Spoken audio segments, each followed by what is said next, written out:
Сега ще ти покажа как правилно да нанесеш NanoShield и да получиш максимален ефект.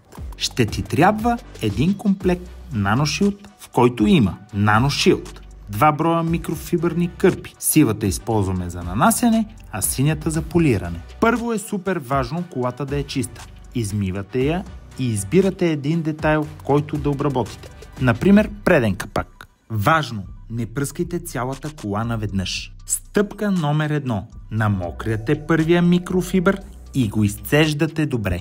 Пръскате от NanoShield върху влажния микрофибър, равномерно върху избрания детайл и разнасяте хубаво с кръгови движения. След това полирате с умерен натиск с сухия микрофибър. Много е важно да не чакате след нанасяне на продукта. След като приключим с първия детайл, продължете към следващия.